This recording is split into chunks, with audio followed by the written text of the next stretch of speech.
Hello you plonkers and welcome back today to another video on the Drewzy channel. Round 5 isn't yet wrapped up. Geelong are playing Hawthorn tomorrow, but I thought I'm just going to record this on the Sunday night and get it out on the Monday anyway. Make sure if you're not subscribed to the channel that you hit subscribe if you enjoy my videos. I'm trying to hit 7,000 subscribers by the end of May, and still a lot of pigs aren't subscribed that watch my videos, so please help me out. If you do enjoy my content, please consider subscribing. It helps out more than you know. Anyhow, let's get on with the 9 things I learned from round 5. Number 1, Joe Daniher is back. Joe Daniher is leading the Coleman medal race, tied with Max King at the moment, and I haven't been too big on Joey Daniher ever since he's gone up to Brisbane. Obviously, he had that crazy All-Australian season for the Bombers years ago, but I thought maybe he's a bit of a one-season wonder because I've never really seen him dominate a game in my time of really watching football. But this season, he has arrived. He had a good game on Thursday night against Collingwood, kicked some important goals, and it just made me think, you know what, I was wrong about Joe Daniher. He's an elite-level player, and he is back. Could be an All-Australian again this year. Could be a Coleman medalist this year. Number 2, North woke up the beast. The Bulldogs come out in the first quarter against North Melbourne, and they absolutely dominated them, and it looked like it was going to be the same Easter Friday game that happened last year. North snapped back into the game, and I think they kicked about 8 goals in that second quarter, but it just woke up the beast, mate. The Bulldogs got going in that second half, drove home to victory, and their stars shone. Waitman kicked 5, Norton kicked 5, Bailey Smith had 43 touches and pretty much ran from Perth to Sydney in that game. He is a generational talent, Bailey Smith. I can't stress this enough. North clapped back in that second quarter, but they woke up the beasts. Maybe this big pumping could spark the Bulldogs season. Maybe they can get some confidence and carry it forward, because up until this point, I haven't been too impressed with the Bulldogs. Number 3, West Coast are gonna have to rebuild. I went to the West Coast first Sydney game on Friday night with my good pal, Jesse. The vlog is out on the channel now, but I love this game. Like, it's not very often that you get to go to a game, watch a team get smashed, and enjoy it as much as I did. As a rival fan of the West Coast Eagles, it makes me feel very good looking up at the scoreboard in the second quarter and seeing that they're 50 points down. And not just 50 points down, the score is 50-0. It was an embarrassing display of football from the West Coast Eagles, and they just didn't show up in that second quarter, it seemed. Once they felt like the game was past them, they just gave up. But you look at this West Coast Eagles list, and there's really not a lot of young talent on there. Campbell Chesser, who got drafted this year, is unproven. We haven't seen anything of him due to injury, but you've got guys like Izzy Winder who can't crack the side. Rhett Bazzo, like, you've got these players that are young and on the list, yes, but are they that top quality? Are they the quality that can take you to another premiership? I don't think they are. And with the aging list that West Coast have, I think it's going to be a stinky few years for West Coast in the coming years. So I think they're going to have to start to begin this rebuild, because the quality of the side that they have at the moment, it's not going to win a premiership, and they don't have enough youth to sort of put into the side to rejuvenate it and make a push for the top 8 at this point. So I think they're going to have to start going draft heavy now before they end up at the bottom of the ladder for years to come. Great position for West Coast to be in. I thoroughly enjoy it. Number 4, we finally saw Jack Higgins' potential. Since he's been at the Saints, Jack Higgins has had so many games where he's just popped up everywhere in the forward line, crumbing dropped marks or just being a hit-up target. But there's been times where he just can't kick the ball through the 2 big sticks, and it's been very frustrating at times. It all clicked for Jack Higgins on Saturday. He kicked 5 goals, and he was St Kilda's biggest scoring threat. Max King had a decent game, but it was Jackie Higgins that took the headline. Jack Higgins, we know how good you are. Just keep kicking the ball straight. Before we get on to the next thing that I learned, I want to thank today's sponsor of the video, Manscaped. Manscaped have continued their sponsorship of the channel, so I thank them very much, and they are the world leaders in below the belt grooming. Their products are precision engineered tools for your family jewels. They've just released a performance package, which is a premium men's hygiene bundle for below the belt grooming. Join over 4 million men worldwide who trust Manscaped with this exclusive offer for you. 20% off using code DREWZY20, all caps, no spaces, at checkout. That's 20% off and free worldwide shipping. It's a great offer. The creme de la creme of the performance package is the Lawnmower 4.0, which is the electric shaver that comes within it.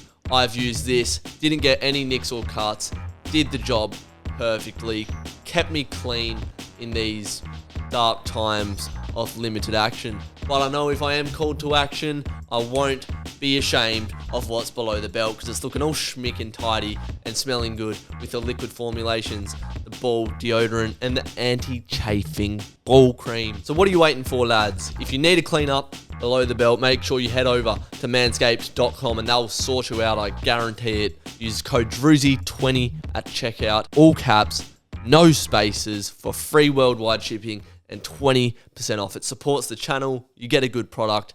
Get around it. Thanks to Manscaped. Let's get on with the video. Number 5. Adelaide are hungry boys. Adelaide don't have like the best list in the AFL. Obviously, they were the wooden spooners not too long ago. But what they do have is a desire to win every single week. They show up every week and compete. I haven't seen a quarter of Adelaide this year where I've gone, you know what? They don't want this. They're looking slow. They're looking sluggish. They're looking unmotivated.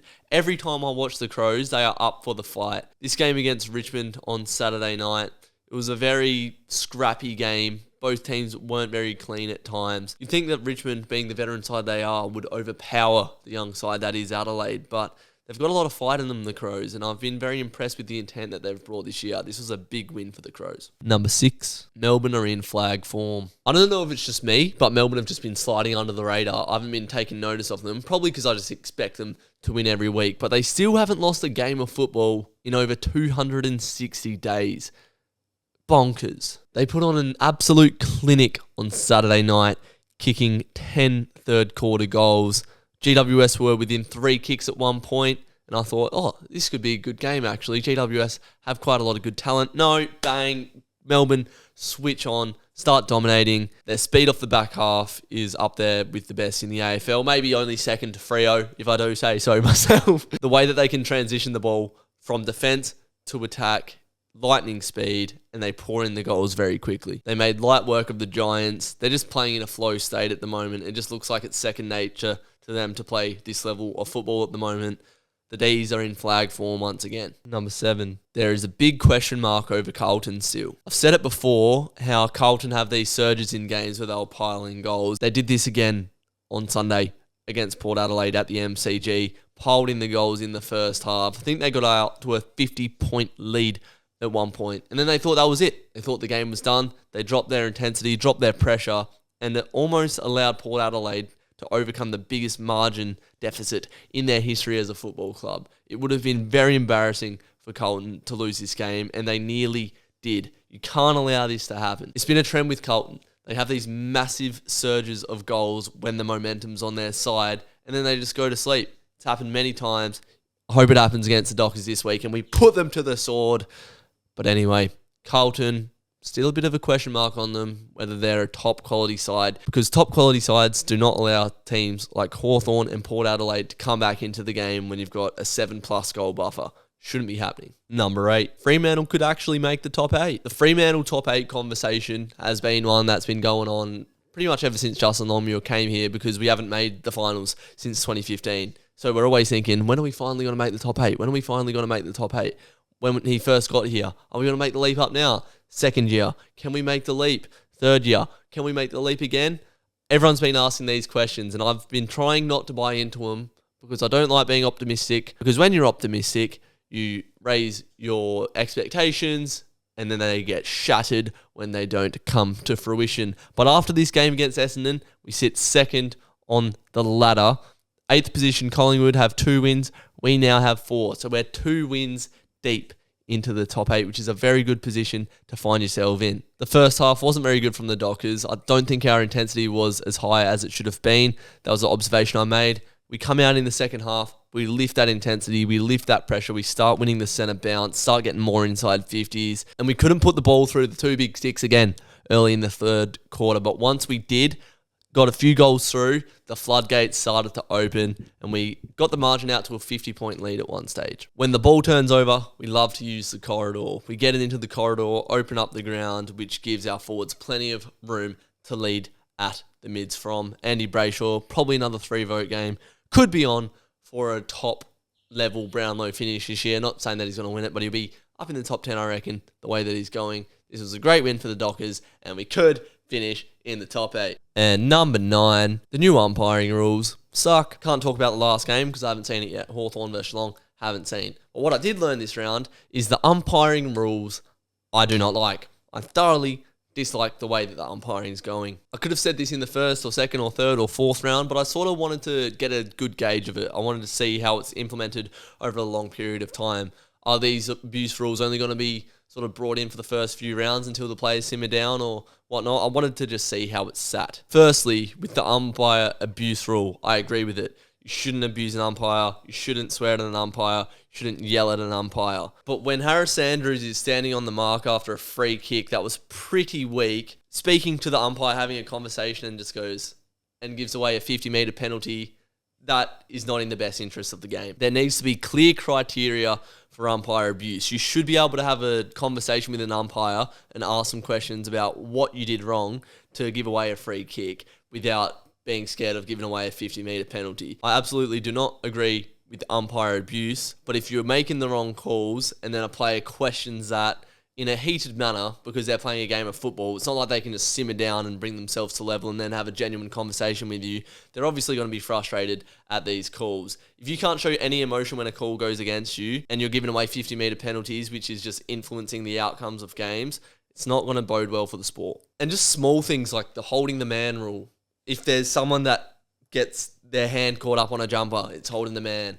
If there's a marking contest where players are both grabbing each other, trying to jostle for position, and one gets a free kick, it's just a marking contest. We need to determine the degree of which these calls are being paid. If you're telling an umpire to fuck off or something like that, give a 50 away, that is fine. But if you're asking a question in a raised tone of voice and gesturing, I don't think that should be a 50. If there's a marking contest where there's a bit of push and shove involved, but both players are involved, let it play on. Let me know what you guys think and let me know what you learnt down in the comments below from round 5. There'll be a Drew footy show out tomorrow. There'll be a vlog out on Sunday off the Freo Carlton game. That's a massive clash. I could be a very sad boy or a very happy one after that, but that'll be out on Sunday, so keep your eyes out on the channel for that. Thank you for watching. I'll see you in the next video. Take care, you plonkers.